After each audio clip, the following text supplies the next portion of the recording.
તો હવે I think હું 3 કિલોમીટર ચાલીને આવી ગયો છું.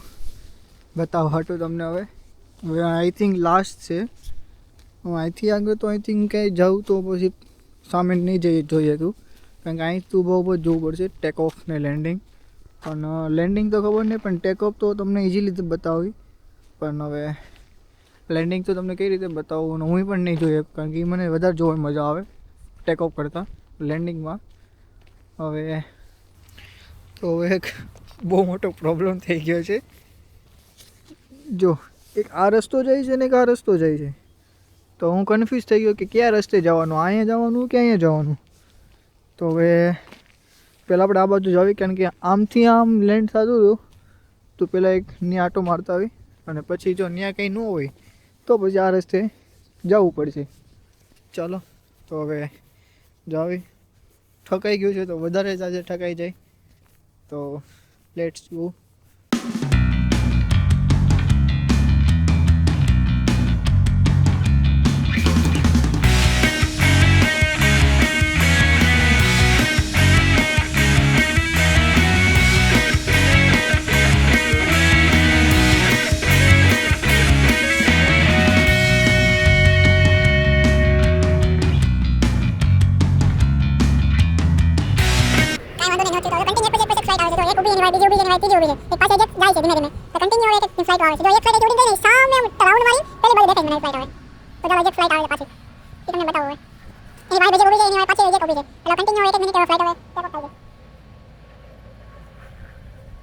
જો એક ફ્લાઇટ અહીંયા ઉડે, એક ફ્લાઇટ અહીંયા ઉડે, અને એક ફ્લાઇટ અહીંથી ટેક ઓફ થાય છે. પણ આ બે ફ્લાઇટના હિસાબે આ ફ્લાઇટને ટેક ઓફ નથી કરવા દેતા.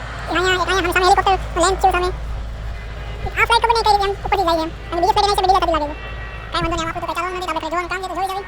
ચાલો તમે પછી ટેક ઓફ કરી તમને પાછું બતાવું. તો ચાલો આપણે જવા નીકળી ગયા છીએ હર્ષભાઈની બર્થડેની પાર્ટીમાં, અને અહીંયા જાશું આજે આપણે ઇન્ડિયન રેસ્ટોરન્ટમાં. તો ઇન્ડિયન રેસ્ટોરન્ટમાં કેવું ખાવાનું હોય ને, મેનુ શું હોય ને, પ્રાઇઝીસ શું હોય એ આપણે બતાવશું તમને. અને ચાલો આપણે આપણી મોટી ટ્રેન કાઢી છે, બરાબર. તો ટ્રેનના સ્ટેશને આવી ગયા છે ને આપણે હવે ટ્રેનની માટે જઈએ છીએ. અત્યારે હું ને ઈશા ને કેનિલભાઈ છે, અને આ બધા અહીંયા બેસી ગયા છે. અને આવી રીતે તમારું બેસવાનું કારણ એક જ છે, અહીંયા છે 7 મિનિટની વાર, અને અહીંયા બધા બેસી ગયા છે. અહીંયા આવું બધું થતું રહી, કોમન વસ્તુ છે. ગમે ત્યાં જવું હોય એટલે 1-1.5 કલાક પહેલાં નીકળવું પડે. ઇન્ડિયામાં જેમ નથી પર કાઢી ગાડી એક્ટિવા, આ બધા એક્ટિવાવાળા છે.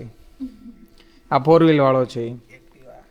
અને આ ભાઈ તો આ ગાડીમાં જ રહેતા. આ ભાઈ ઘરે ખાલી હુવા જ હતા, બાકી તો આખો દી ગાડીમાં હતા. અને આમાં બેહાડી દીધા છે આમાં. અને હું છું 4 વ્હીલ વાળો, મને પણ બેહાડી દીધો છે આમાં. કોમન આ શ્રેયા કી છે, આ 10 યુરોનું આ ડ્રિંક છે ને મોકટેલ, ઈ ઓર્ડર કરાય. જો શ્રેયા ઈ ક્યારે કરે ખબર, જ્યારે અમારી પાસે તે ઓલું બેઠા સ્કેન કરવાના 8 કલાકની જોબ હોય ને ત્યારે આ કરાય. બાકી જે આ પેન્ડલ મારવાની જોબ છે ને એમાં ન કરાય. આવા સાહસ ન કરાય. કેટલો કંટાળો હોય ને એમાં ખબર પડે. સાયકલ ચલાવી તો ઈઝી. હા,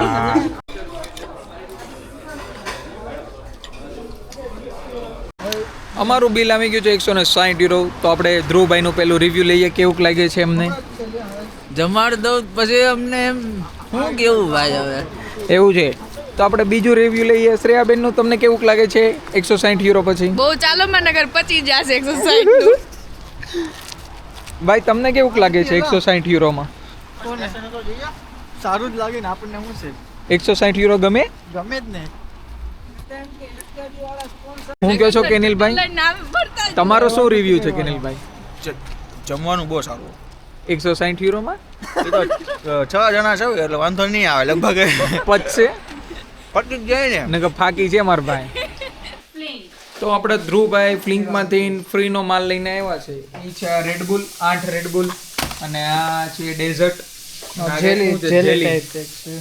તો આપણે આ ખાઈએ અને આજનો વ્લોગ અહીંયા એન્ડ કરીએ. સો આમિગોસ, ચાઓ ચાઓ.